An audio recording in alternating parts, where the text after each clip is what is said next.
Hanggang ngayon ba ay wala pa kayong maisip na uulamin sa buong pamilya pero meron naman kayong gulay na talong? Halika't gawin natin iyang torta. Ito ang paraan namin sa paggulay o pagluluto ng tortang talong. Iihawin muna namin ang talong. Pwede rin namang pakuluan lang ang talong. So nasa sa inyo na po yun kung saan dito ang mas prefer ninyong gawin or pamaraan ng pagluluto. Meron lang tayo ditong 4 na talong na medium size lang siya. So enough na po ito para sa amin. Pagkatapos nito ay ganito na ang kanyang itsura. Napakainit guys. Tapos atin siyang balatan. Pagkatapos nating mabalatan ay atin siyang pisil-pisilin o himay-himayin kung mayroon ba siyang foreign object.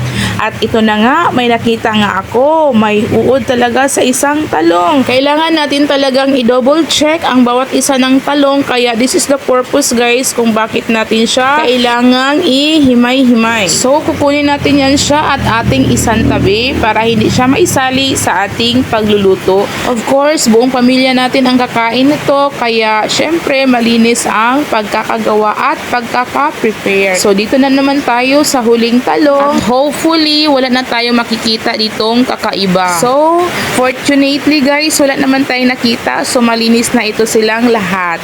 Meron tayo ditong 4 na itlog. So atin lamang ito siyang i-beat. Naglagay tayo dito ng pampalasa tulad ng asin, paminta at saka itong sibuyas na puti. At naglagay din tayo dito ng konting crispy mix for an experiment lang ito guys kung talaga bang mag-crispy ang ating tortang talong. Okay, so handa na ang lahat. Steam muna natin siya sa ating itlog before natin siya i-fry. So unang-una maglagay tayo ng mantika tapos ilagay na natin ang ating mga talong. So dalawa lang ang nakasya sa ating pan kaya unti-untiin natin ito sila hanggang maluto.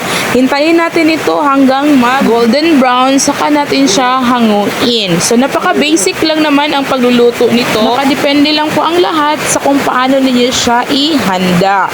So it's either ihawin ang talong or pakuluan lang. So ganito na ang kanyang itsura kapag ito ay baliktarin na. So pwede na siyang kainin, pwede naman kasi ito siyang i-half cook, di ba?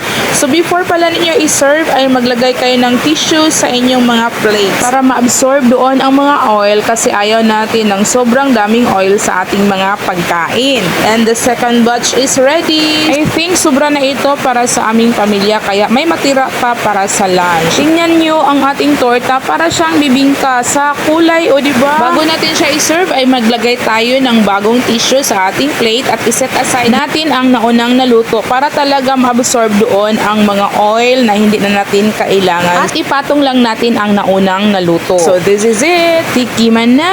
Dun dun dun. Masarap at very budget friendly. So gawa na kayo guys. Masarap kasi.